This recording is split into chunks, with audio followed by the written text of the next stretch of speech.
Hey everybody, welcome to Rev'd Up for Sunday, the lectionary podcast from St. Mark's Episcopal Church in New Canaan, Connecticut, though we're not in New Canaan, Connecticut right now. I'm Peter Walsh. I'm Elizabeth Garnsey. I'm John Kennedy. And I'm Andrew McGowan. And boy, are we excited to be with you, Andrew McGowan. Andrew, as so many of you know, the Dean of Berkeley Divinity School, from Melbourne, Australia to Notre Dame, around the world in 80 days, to sitting here with us. And this is a little bit like one sports podcaster getting another sports podcaster to talk about sports. Here you are a weekly lectionary commentary, Andrew's version, and we're a few weeks ahead of where you are, so you're going to have to wing it so that by the time you get to Andrew's version, you're really going to have it. At least I'm going to listen to you guys and I'll learn something so I can actually write something for that week. You know? Okay, so two or three gathered together in his name. We've got Jesus here too, and we're very excited to be talking about blind Bartimaeus and the difference between sight and insight.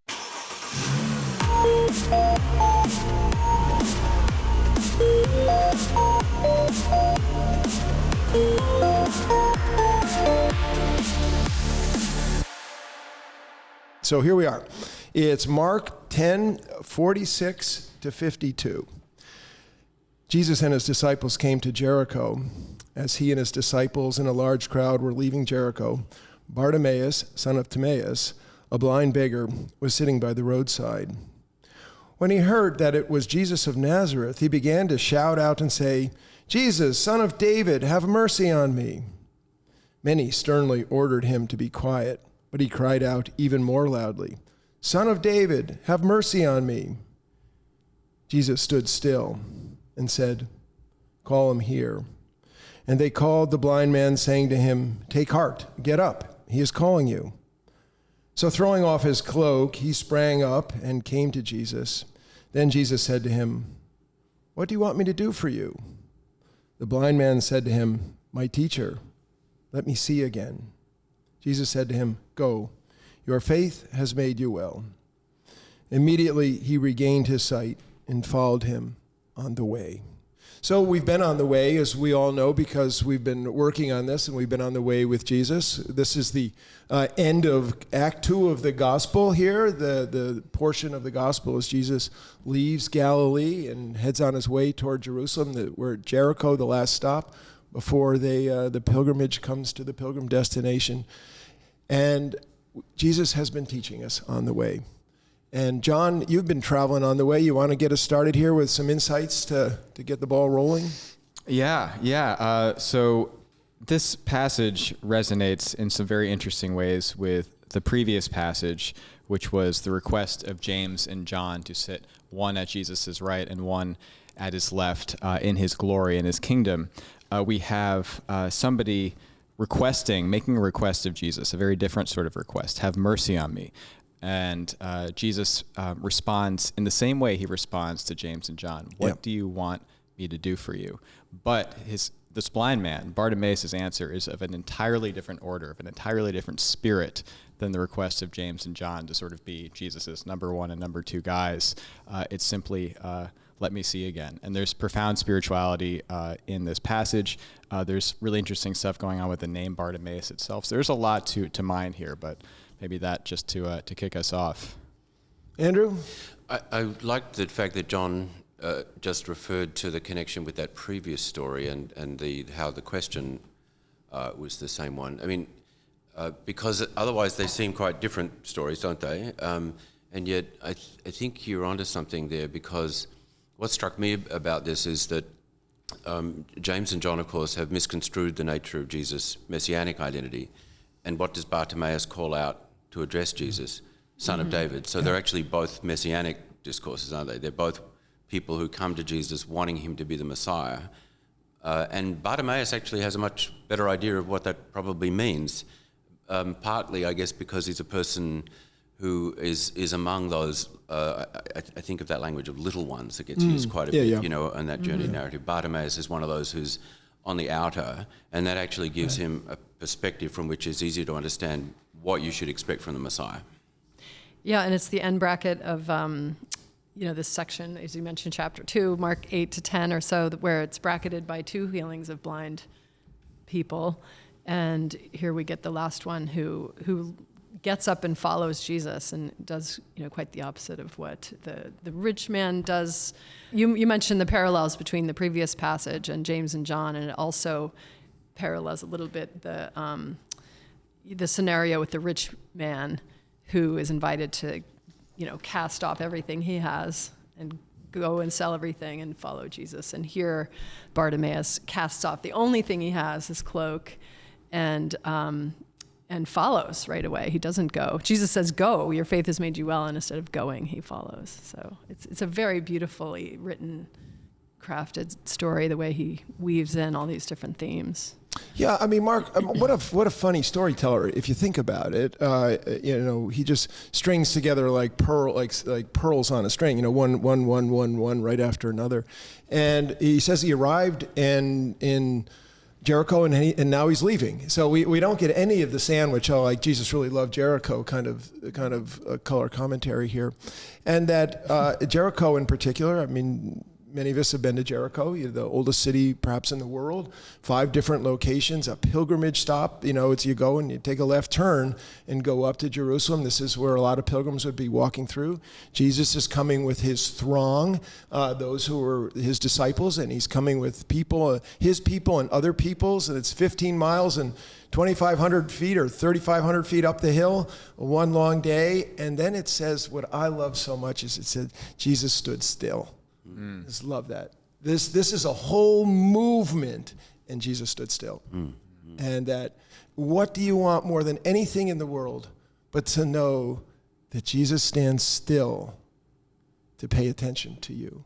And this is what happens here. I find it really, really just make a great movie scene.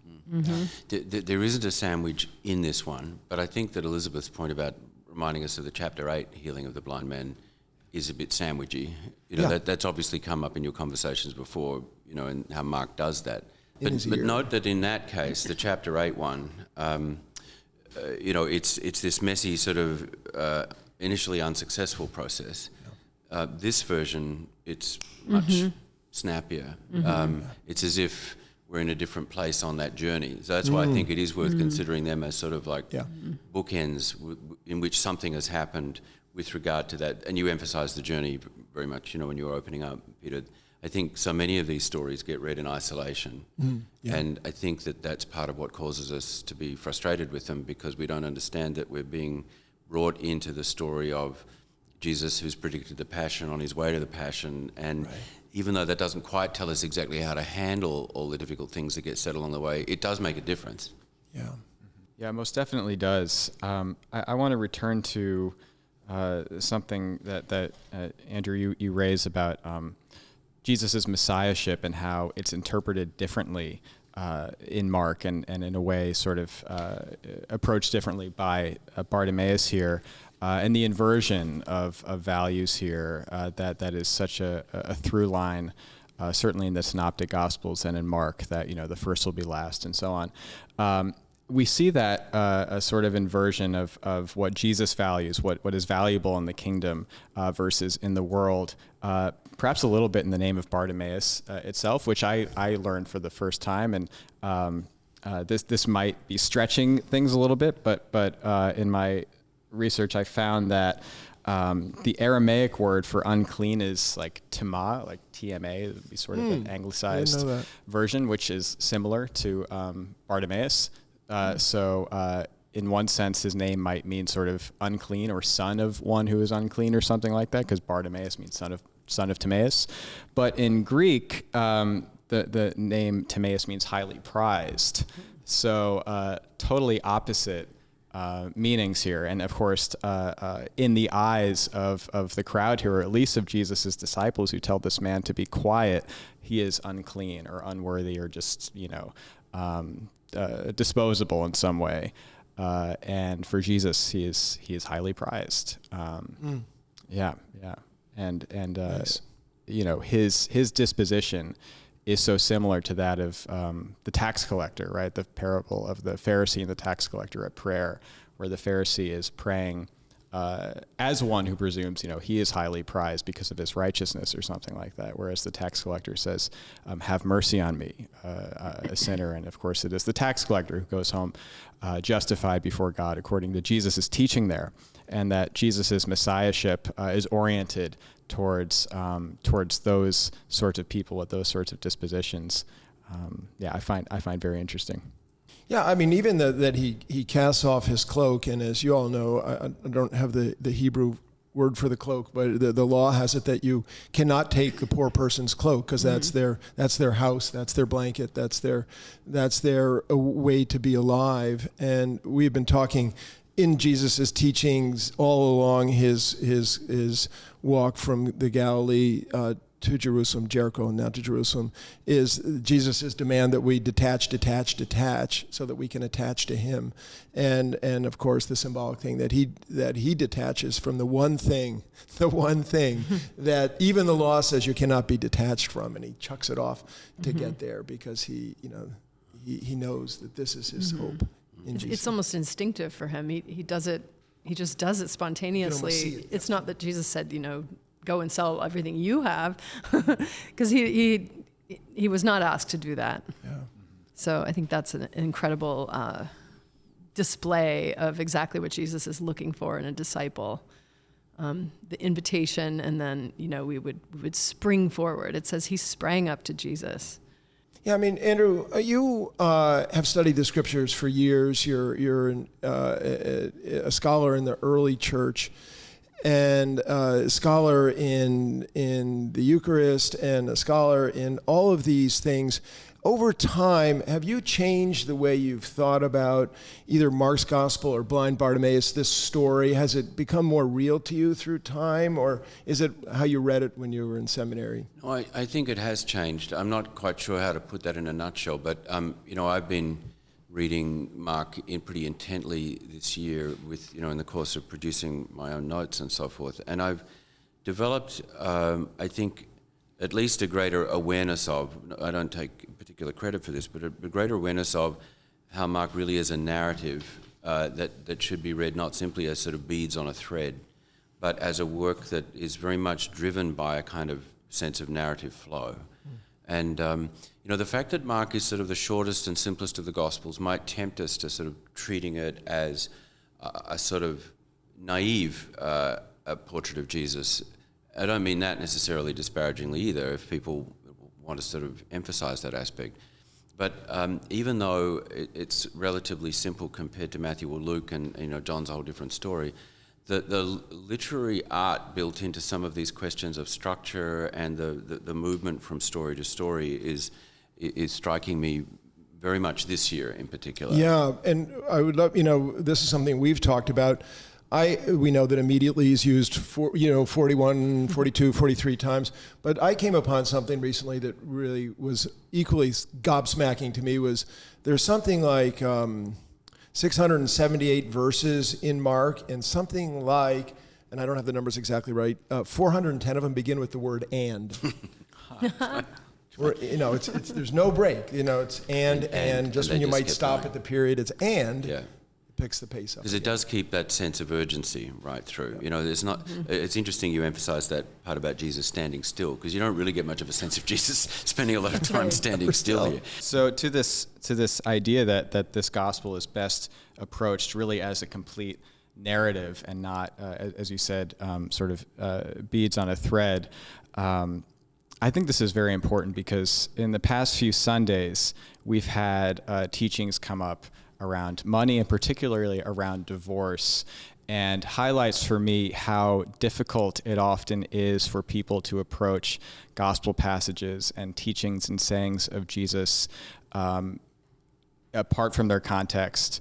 They hear them as just words sort of hanging in the air abstractly, and they often very much clash with people's lived experience, especially, let's say, in the instance of something like divorce. I think it's so important just to highlight that if we want to approach Jesus and understand Jesus, we should look to the story and the events as much as the things that he says to tell him about his character, his mission, his will for us, and why he says the things that he says. I think there's an interesting comparison to be made between the Gospels, certainly the Gospel of Mark, but the Gospels we have in the Bible compared with some of the so-called, Gnostic Gospels, such as Thomas, which are just sayings. There's not a story. And I think sometimes Jesus' teachings are in the scriptures are sometimes approached as if they were just from like a sayings gospel. But the story is really, I think, the thing to always have in view. Nice. Another thing that strikes me as related to that narrative development that struck me in this story is the issue of noise and silence and crying out. That often. Mark's gospel seems to be the origin, or at least as far as among the written gospels are concerned, the origin of that emphasis on secrecy and quietness. Something happens and Jesus tells people not to tell anyone. And in this instance, that seems to have fallen off because Bartimaeus, obviously before the healing, so it's a slightly different dynamic, but he's calling out, Son of David, and the crowd is trying to tell him to be quiet. Which is what Jesus is telling people to do at other points in the narrative. But in fact, clearly he is in the right here for making noise rather than for keeping silence. And what is it that he's making noise about? Jesus, Son of David. And that's actually the kind of thing that Jesus is telling people to shut up about in the earlier part of the gospel. That's true. Because it's his identity that he doesn't want to be shared by people who don't understand what his identity is.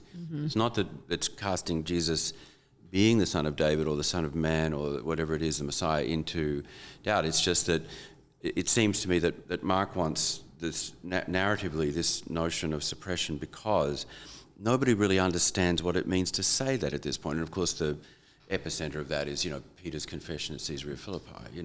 Who are you? You're the Christ, the Son of the living God. Correct answer, and then actually not correct answer at all, because in context you've shown that you don't understand what it means. Bartimaeus cries out that Jesus is the Son of David, and the people try and stop him from saying it, and it's then that Jesus does his stop still thing you've already referred to, and he responds to that because, people, I don't know that people say this, but it's almost as if Bartimaeus is the first person in the gospel who is actually stating that correctly. Sometimes people refer to the centurion at the cross who says, truly this man was the Son of God, and he's a Gentile. And so that is sort of this extraordinarily transgressive moment of recognition of Jesus' identity. And, the German dialectical theologians of the 20th century would say that was only possible because of the cross. And that's, I don't think that's completely off beam, but I wonder whether it's also possible here because of who Bartimaeus is, that his location, in this world of power actually enables him to see what Peter could not and to be authentically able to speak it aloud. Well, he is one of the little ones. I think in our last podcast, Dean Willis pointed out that Bartimaeus is one of the little ones that Jesus would have called, and he approaches Jesus as a child. And but do you think that he's calling Jesus Son of David here because of the point in the gospel where Jesus is almost at Jerusalem and it's time to be king? Yeah. And, but before it was a demon that he was silencing that was calling him out to be that. Yeah, he's sort of ready to be Son of David now, something like that. Because I think that is literally the next thing that happens, isn't it? It's the entry. And so, this is sort of both the end of one section and the beginning of the next in that sense. He's ready to say what, again, a bunch of people will sort of get right but sort of not when Jesus enters Jerusalem, but I think he's getting it right. Yeah, I think he's getting it right. I think that the more you plumb the Bartimaeus story, the more kind of spiritual paradigms are in the story. And you touched on it, and Elizabeth, you've touched on it and other things, and you too, John, about here we have a guy who's not in the center of things, he's on the edge of things. He has interior poverty. He's a beggar. The only thing lower than him is a slave on the patriarchal hierarchy, and he. The irony of sight and insight. He has no sight, but he has the insight, and that that he has clarity about what he's asking, clarity about who Jesus is, and that combination produces this so-called model disciple who doesn't seem like much of a model of anything besides a guy trying to make his way in the world, a person to feel sorry for. And he's kind of working the right corner. He's on the corner. He's got a lot of pilgrims making a holy pilgrimage up top. These are people that might be soft-hearted for a beggar. And he nails it to the degree that anybody can nail it. I've been to that part in Jericho where you visit the tree that Bartimaeus is where he sat under and all this sort of stuff. No, I don't believe any of that stuff. But I do think that, when I was in India, I saw this guy dressed in orange, and he was out sitting on a pillar along the Ganges River, the Ganga as they call it, and at this Hindu temple, and he was timeless. I don't know how old he was, but let's say he doesn't use sunscreen, and he's got his orange robe on, and he's a sadhu, and we're walking by him, and he's like, hey, because we obviously are not local and natives, and when we kind of went, hey, back, it's okay. Some of you have heard me tell the story. The joy that poured out of this guy, but it's okay. He had nothing, and he was about the happiest guy I've ever seen sitting on a pillar. And it was watching the world go by. And in some sense, Bartimaeus, the world is flowing by Bartimaeus, but it's the interior light in the seat of his soul that he goes, he's the man. That guy's the man. And he knows this. And this is what enlightenment is. He has the inner light in thy, Psalm 34, in thy light we shall see light. Whatever in his darkness, he sees the light. Sees the light. Yeah, beautiful. I mean, he's living out, to my mind, at least a couple of the Beatitudes here. Blessed are the poor, or blessed are the poor in spirit, depending on Matthew or Luke, and blessed are the pure in heart, for they will see God. Peter, you already named this, but the irony here that Bartimaeus, the blind man, is the one who can see.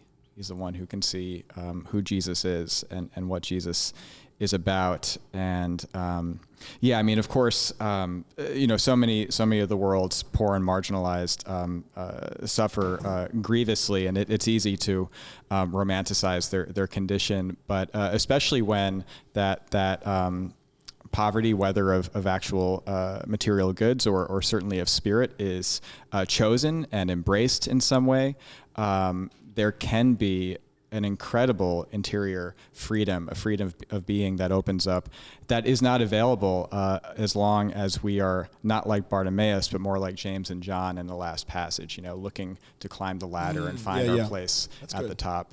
Yeah, that's good. I mean, holding those in tension, James and John, the sons of Zebedee, part of the inner three, and blind Bartimaeus, not part of anything, really, the cast off of the culture, the difference is there, held in that tension. That's really good. This might be kind of granular, but I think the earlier healing of the blind man was a man blind from birth, and here Bartimaeus wants to see again, implying he had sight before. And I feel like in Mark, everyone represents a certain type of journey or disciple who's challenged by Jesus, and the disciples are sort of invited in from the ground up, and they've been along with Jesus. They should be able to see the way Jesus sees, supposedly. And they've sort of never been able to see, but they aren't quite blind. But we have this whole spectrum of sight, and Jesus kind of meets each sense of blindness where it is, and the disciples' blindness is healed so gradually, and also in retrospect. They might only be able to see looking backwards, and I think for us, we're all invited, we're all sitting on the roadside somewhere blind, or we think we've seen or not, anyway, I'm sort of interested in that as a play of meditating on this text. That also makes me think of how, as we said before, the mechanics of this healing are very different. So there's no spitting and messing around, and no intermediate phase and so forth. And in fact, very strikingly to me, in Mark's terms, when Jesus says, "Go, your faith has made you well." And of course, that sort of statement taken in isolation has been the basis of 1,000 heresies. Sort of like, you've just self-actualized in some sort of way that has allowed your optic nerves to sort of reconnect or something. But which I don't think is the intention here. And yet, there's something in that dynamic that I think does have to be acknowledged. I think it does relate to what we were saying about the status of Bartimaeus himself relative to the reign of God. I don't think Mark is taking any of the credit away from Jesus, but Jesus' statement about Bartimaeus' faith is something like, you have come to the place where this is possible because of your encounter with me. Yeah, I think that's very good. And let's spend a moment here. There's no doubt that in the Markan stories, the Markan healing stories, there's different, as you're saying, different modalities on some of this, but that this question of the person's participation in this, the Syrophoenician woman, in Darien, St. Luke's in Darien, there was a woman who lived, unfortunately died, but lived 2 or 3 decades ago, who really helped to ignite the healing movement in the Episcopal Church. Right. And picking up this question about how much do we participate in our own healing. This, from doctors' perspectives, is a two-edged sword, the need for us to energize our healings, but also the guilt that if I've not been positive enough, I've not been faithful enough, and that's why I have cancer. So then people with cancer then beat themselves up with this. I mean, do you have any sense of how do we download Jesus, this question of faith healings? How do we download this in our own lives? It's a tricky thing. Yeah. I think even though this feels to me almost like the closest Mark gets to sort of leaning into this space, I suspect, because for most of Mark, Jesus is this mysterious, powerful figure whose power is not under control. There is no technique in Mark that allows you to get Jesus in a bottle and then to take him home. That's good. You've just got to follow him, and you follow him not because, even though this is 2 weeks ago now, isn't it, that Peter complains after the encounter with the rich man, we've left everything and followed you. And he says, you will be rewarded. But even then, I don't think Jesus ever veers into the sort of prosperity theology space. You know what I mean? It's more that, you're going to give everything up and you'll get a different kind of community given to you with persecutions. Nice call. But, and things will happen that are transformative, and we'll discover the true meaning of our life and we will be saved. But it doesn't mean that any of it's either going to be easy or that it's going to be the thing we actually asked for. Now, he gets what he asked for, but I think that in the story, this Bartimaeus is supposed to know better than I do what the thing to ask for is. I know that eventually Rob, who's behind the camera, who is the man who runs all things, is going to hold up a sign and says, "Wrap it up." But before we get to that, Andrew, I wonder if I could ask you a question or two for you to share with us. We're so excited that you're going to come to St. Mark's and to preach as you have, and you're a great gift to our congregation. But through the years and through all the gospel readings, and in your plumbing of Mark, do you have a sense of Jesus, what he was like and what he is now, and how your personal sense of the person of Jesus, how does that affect you? Is yes and no a good answer? I don't know, but it's probably a true answer. I feel that the figure of Jesus in Mark is immediate and powerful, and yet inescapably elusive, because the meaning of Jesus in Mark is the one that you're following on the road, not the one that you've been able to sort of get to come and have drinks with you afterwards so you could ask him all the questions that you wanted to. He's not going to be one of those people you invite to that hypothetical dinner party along with the 4 other interesting people in history. He just won't do that. He's going to say, forget the dinner, let's go.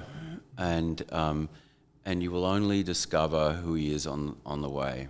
I think that's even true at the end of Mark, where, he doesn't actually show up. He just says, you're going to have to get back on the road now. And in fact, they use the same sort of language in Mark 16 about, he's gone before you to Galilee. It's actually the same language as, they actually skip a bit of this before last week's gospel, where it says they were on the road and everyone was afraid. They left that passage out. But it's the same word where he says he's on the road, that when they say at the end that he's on the way to Galilee, and there you will see him as he told you. So when I read that, that Mark 16 part, that's almost the moment where I feel, I understand who Jesus is there, but it's because he's told me that I have to go to Galilee to meet him. not because he's shown up to have dinner with me here. Oh, really interesting. You're the dean of a seminary that we all think is about the best in the world, given that we're all graduates from your seminary. As well you might. Yes, and so we're great fans of you and great fans of your seminary. And you have you lead a phenomenal operation where in a place where you've just newly renovated, where these two lived at another time in their lives. But you also have a great responsibility, and a tricky responsibility. It's a very tricky world to be religious in, to be a Christian in. There are tremendous forces in our church, like waves slamming into each other about how to move forward. What is the emphasis on the syllable of the gospel? Yeah. I'm wondering if you could just let us know how you hope that do you hope your graduates will take away from the Gospels and from their formation here, the Jesus that they bring with them, because they ain't nothing if they don't bring Jesus along on the road. It ain't happening. How long do we have for that? But no, that's a great question, and it is very close to my heart, as a matter of fact. And John, who's the one here who has been here with me, may have as much of a good sense of that as I have, if he was able to pay attention, in the bleary hours of the morning when I was trying to mutter my way through telling them what I thought was important. But I've come to believe, even more deeply, this goes back to your question about, my own theological development. I completely agree with you that what we have to do is to, give people Jesus. And I'm thinking of Robert Willis, who was with you last week, who at Canterbury Cathedral would always say, we want to show people Jesus. Yeah, I am less and less persuaded, however interesting the alternatives are, about how we're going to mix it up with other stuff or water it down or try and adapt it to whatever the latest sort of pop psych trend is or whatever. There are things to learn from all these things, but it's the Jesus of Mark who calls unceasingly and mysteriously and says, "Follow me," who is the one that I want people from here to go out and proclaim. Because that's the one thing that we've got to offer. And even though people are struggling with the fact that not as many people want to hear that at the moment, and that we're not quite sure what the institutional impact on the church will be of not so many people wanting to hear it, I'm almost ready to say, and? What would you expect reading Mark's gospel that this was going to be like? So out on the road, I say, following him and hoping that our best guesses of who he is will allow us to keep traveling with him. Wow. Amen to that. Maybe that owes to my formation at Berkeley during your tenure, but I heartily agree. Just speaking personally for a moment, part of my discernment before I formally entered the discernment process for ordination and before I became a student here was involved letting go of trying to anticipate the future if I became a priest, because at front of mind for me during that discernment was the state of the church and the decline of the church, which is a conversation that we're obviously all very bored of at this point.